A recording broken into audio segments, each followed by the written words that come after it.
네, 오늘은 대림절 첫 번째 주일입니다.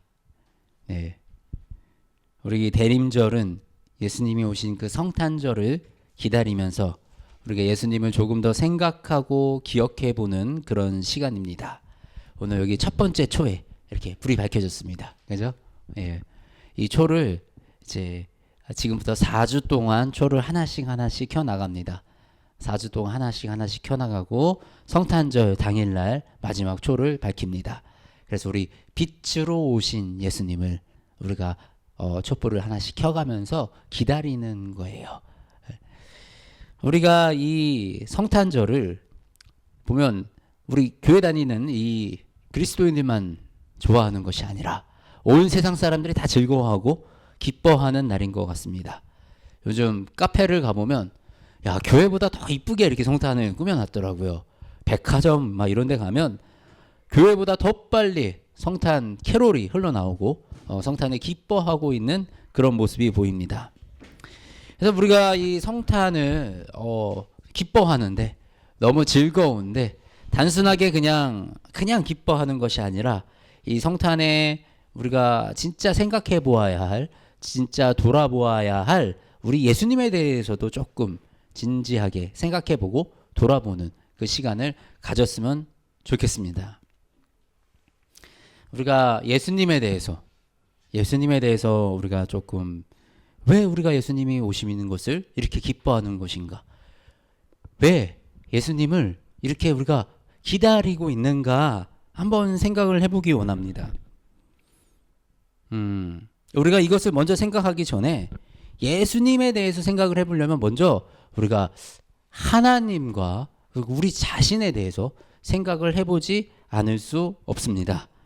우리가 만일에 한번 생각을 해봤으면 좋겠습니다. 만일에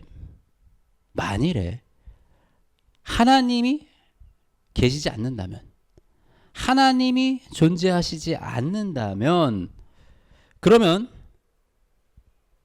우리가 정말 이 땅의 생을 마감하고 죽었을 때 우리의 죽음 이후에 아무것도 없고 그것이 정말 끝이라면 지금 이 세상 사람들이 살아가는 방식, 물질 중심적으로 살아가고 성공 중심적으로 효과적으로 살아가는 그 삶이 더 맞는 삶일 수도 있습니다. 그런데 가정을 해보겠습니다. 만일에 죽음이 끝이 아니라면 죽음 이후에 우리에게 주어진 어떤 기간, 영원이라는 그 기간이 있고 그 기간이 이 삶을 통해서 우리의 삶을 통해서 그 기간이 좌우지된다면 그러면 우리는 어떤 삶을 살아나가야 하게 할 것인가에 대해서 사실 고민을 해야 하는 것입니다. 죽음 이후에 만일에 내가 지금 당장 내일 죽는다면 천국에 갈 확신이 있으십니까? 세상 사람들은 이렇게 얘기합니다. 천국을 착하게 살면 천국에 가는 거지. 착한 사람은 천국에 가야지. 라고 생각을 해요. 그렇게 생각하십니까? 착하게 살면 천국에 가는 것입니까? 그 기준은 누가 정한 것입니까? 그 기준은 착한 것의 기준은 또 누가 정한 것입니까? 우리 한번 생각을 해보겠습니다. 잘 싸우는 군인이 있어요. 용맹한 군사가 있습니다. 그래서 전쟁터에 나가가지고 열심히 싸워서 승리를 거두어주는 용맹한 군사입니다. 가는 곳마다 승리하고 가는 곳마다 많은 적군들을 죽입니다. 이 용맹한 군사는 선한 사람입니까? 착한 사람입니까? 나쁜 사람입니까? 착한 사람이에요? 나쁜 사람이에요? 관심이 없으셔요, 다들. 우리 수령 이제 착한 사람이에요? 나쁜 사람이에요? 착한 사람.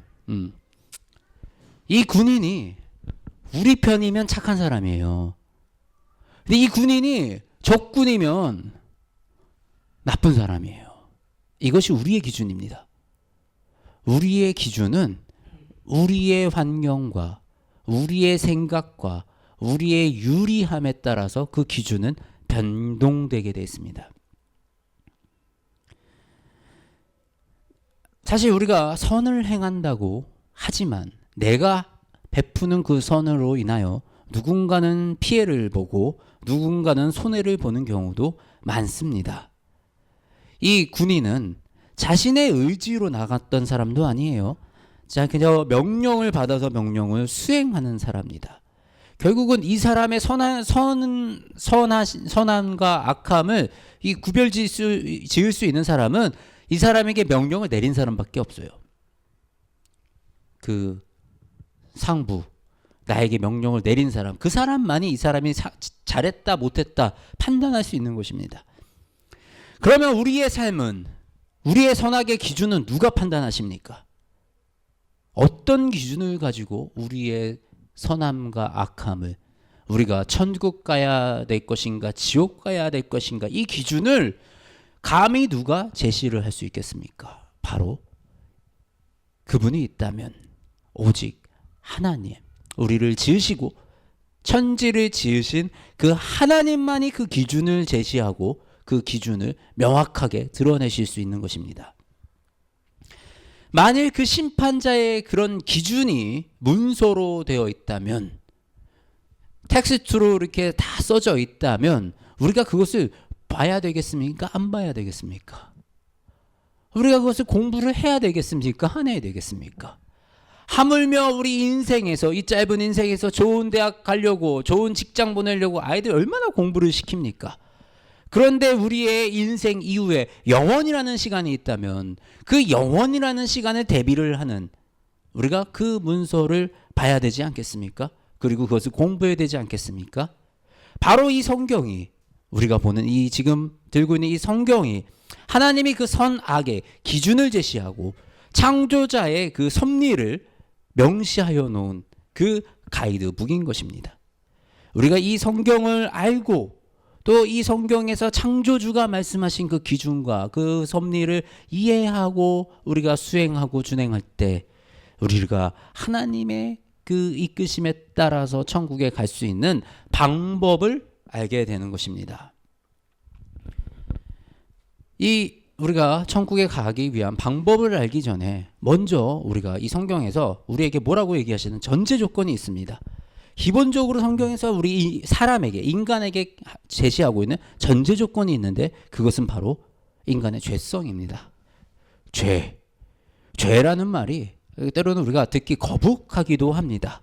그러나 우리 성경의 그 에덴 동산부터 시작된 이 죄를 우리가 살펴보지 않고는, 우리가 기본적으로 인간에게 내재되어 있는 이 죄에 대해서 이해하지 않고는 이 성경의 기준에 따라 우리가 구원을 찾아가기가 어렵습니다. 먼저 이 죄를 해결해야지 않으면 우리는 그저 지옥으로 갈 수밖에 없는, 그저 사망의 길로 갈 수밖에 없는 그런 존재들입니다.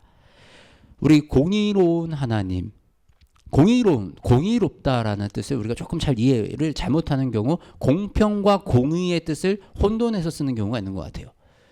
공평과 공의는 다른 것입니다. 공평은 대부분 내 기준이에요. 내 기준에 공평한 거를 공평하다고 그럽니다.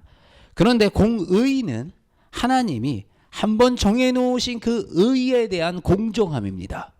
그렇기 때문에 하나님은 그다 때에 따라서 그때 이랬다가 그때 저랬다가 이런 식으로 우리에게 다가오지 않으십니다. 하나님은 하나님이 정하시고 하나님이 뱉으신 그 말씀들을 모두 지키시고 모두 이루어 가시는 그 하나님이십니다. 그렇게 공의롭게 하나님의 약속을 이어가십니다. 바로 이 말씀에서 하나님이 약속하셨던 그 모든 약속을 하나님이 시행하시기 위해서 하나님은 우리 인간을 그 구원의 자리에 이끌어가기 위해서 공의를 베풀으셨습니다.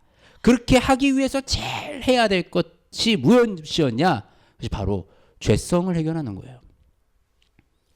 내가 짓지도 않은 죄, 내가 지은 죄, 그 이전부터 따라오는 우리 안에 있는 죄성, 인간의 그 악함, 이 죄성을 해결하기 위해서 특별한 존재가 필요했습니다. 이 특별한 존재, 어떤 존재가 필요했습니까? 신이 인간의 그 죄를 그냥 용서해 주지 못해요. 그것은 공의롭지 않습니다. 이미 룰에서 죄를 지었고 어겼고 벌을 받아서 사망에 이르기에 마땅한 그 인간을 그냥 이유 없이 조건 없이 용서해 준다면 그것은 공의에서 멀어지게 됩니다. 그렇다고 인간이 하나님 앞에 대표적으로 나가서 어떤 한 사람이 대표성을 가지고 그 사람 하나님 앞에 가서 나의 죄를 용서해 주세요, 우리의 모두 죄를 용서해 주세요 라고 간구해서 그것을 들어주시는 것도 공의롭지 않습니다. 그렇기 때문에 그보다 특별한, 우월한, 아주 특별한 존재가 필요했던 거예요.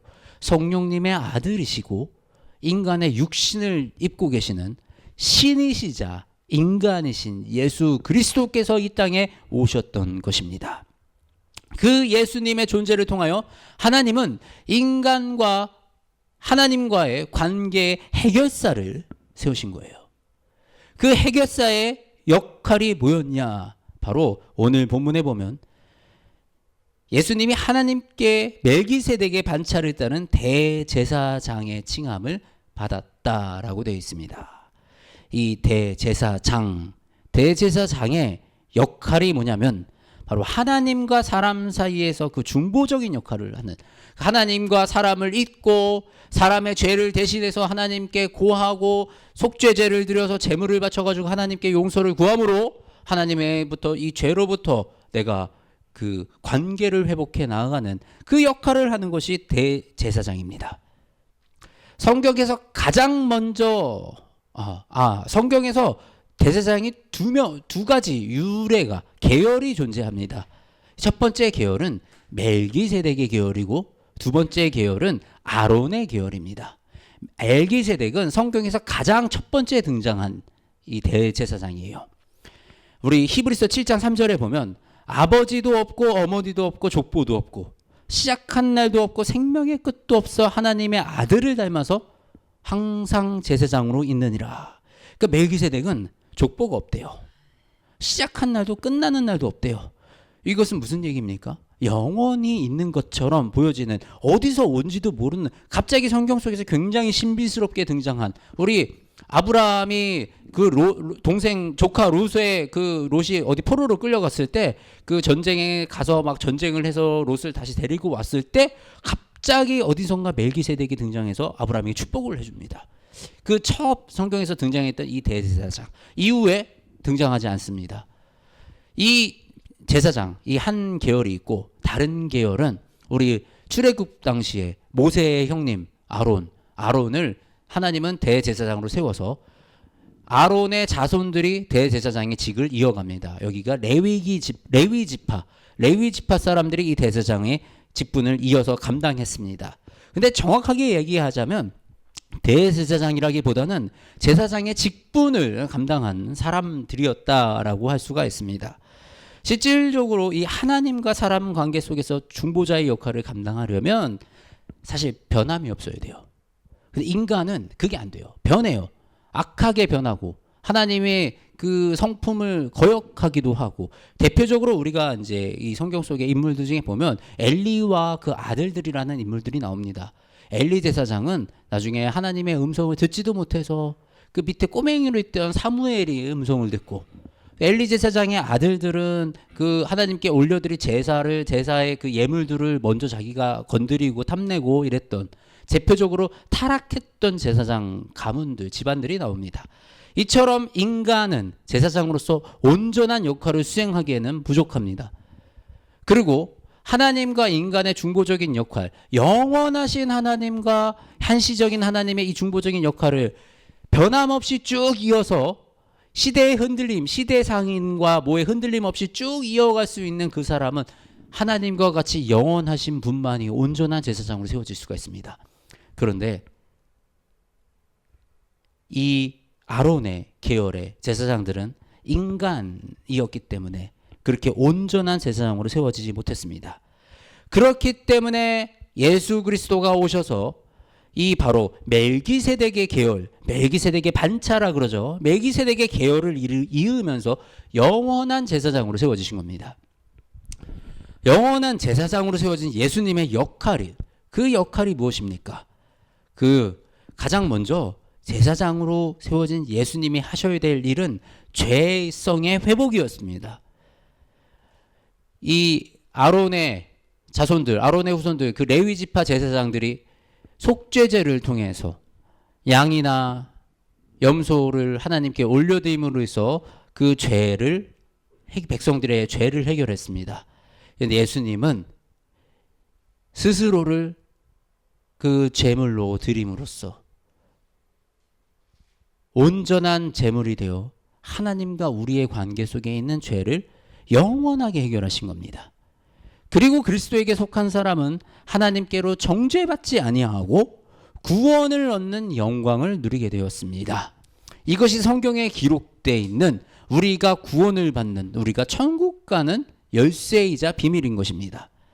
아담과 하와로부터 시작된 그 인간의 죄성, 하나님과의 관계까지 깨져서 해결할 수 없었던 그 문제를 예수 그리스도께 오셔서 해결하신 것, 이것이 제사장으로서의 가장 첫 번째 임무인 것입니다.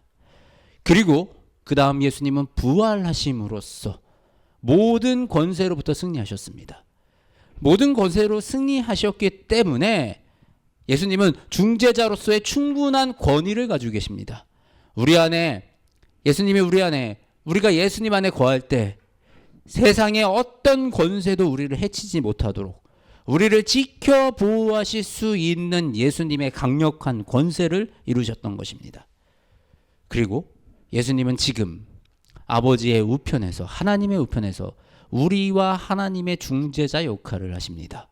우리가 기도를 드리면 그 기도를 하나님께 간구해 주시고, 나중에 우리가 하나님의 심판 앞에 섰을 때 우리를 위하여 하나님께 간구하시고 변호하여 주신다고 기록되어 있습니다. 그렇기 때문에 우리가 우리를 위하여 오신 이 예수님, 바로 우리를 지켜주시는 분으로, 또 우리의 제사장으로, 또 우리의 중재자로 오신 이 예수님을 우리가 오신 이 시간을 기다리고 기뻐하는 마음으로 누리는 것입니다. 내가 주를 기뻐하고 즐거워하며 지극히 높으신 주의 이름을 찬송하리니, 우리 다윗이 이렇게 고백을 했어요. 예수님의 탄생은 어떤 것입니까? 그냥 우리가 어린아이 태어난 것처럼 막 그저 기뻐하고 그저 막 좋아할 일은 아니에요. 완전하신 신이, 완전하신 하나님이 불완전한 인간의 모습으로 오신 거예요. 영원히 사실 수 있는 분이 죽어야 되는 그 선택을 하셨어요. 그리고 존귀와 높임을 받으셔야 되는 그 예수님이 십자가에서 군인들이 침을 뱉고 모욕하는 그런 수치를 당하셨어요. 그것을 하기 위해서 이 땅에 오셨습니다. 그렇기 때문에 우리가 예수님의 입장에서 이것은 굉장히 막 기쁜 일은 아니에요. 그런데 우리가 왜 기뻐해야 됩니까? 그것이 하나님이, 바로 예수님이 우리가 기뻐하기를 원하시기 때문입니다. 예수님은 우리가 기뻐하기를 원하셔서 자기의 생명까지 바치신 분입니다. 우리가 행복하게, 우리가 잘 살기 원해서, 우리를 영원하게 구원의 길로 인도하시기 위해서 자신의 목숨까지 바뀌신 우리의 왕이 오시는 겁니다. 그 왕이 우리에게 명령하십니다. 항상 기뻐하라. 너희들이 오신 그 왕을 기다리고 기뻐하라. 이것이 하나님의 뜻이고 이것이 예수님의 뜻입니다. 이 하나님의 뜻에 순종하여 오신 이 예수님, 우리를 천국 땅으로 데려가기 위해서 우리를 지켜주시는 이 왕을 우리가 기다리는 마음으로, 몸과 마음을 깨끗이 씻고 기뻐함으로 맞이합시다. 도성아 시온아 크게 기뻐하여라. 도성 예루살렘아 환성을 울려라. 내게로 왕이 오신다. 그는 공의로우신 왕, 구원을 베푸시는 왕이다. 아멘. 기도하시겠습니다. 하나님, 우리에게 왕을 세워주셔서 이 땅에서 우리의 힘으로 해결할 수 없는 문제들, 해결되지 않는 문제들, 모든 권세를 이기신 예수 그리스도로 말미암아 우리가 해결하며 승리하며 나아가게 하심에 감사합니다. 이제 예수 그리스도가 오신 그 성탄을 기억하고 아버지 기다리며 주님 이 시간을 보냅니다. 우리의 왕으로 오신 그 예수 그리스도를 맞이할 수 있도록 우리의 참된 왕을 맞이하는 그 자세로 아버지 우리에게 충만한 기쁨을 더하여 주시고 우리 안에 경건과 거룩을 허락하여 주시어서 아버지 온전히 그리스도를 찬양함에 부족함이 없는 그리스도의 그 영광을 누리는데 동행할 수 있는 이 백성들로 성도들로 세워 주시옵소서. 그리하여 우리의 삶이 우리의 인생이 주님을 찬양하고 경배하는 인생으로 세워질 수 있도록 주님 역사하여 주시고 예수 그리스도로 인하여 우리의 삶이 구원되는 놀라운 경험을 우리 모두가 이룰 수 있도록 주님 인도하여 주시옵소서. 우리 주 예수님이 이름으로 기도드립니다. 아멘.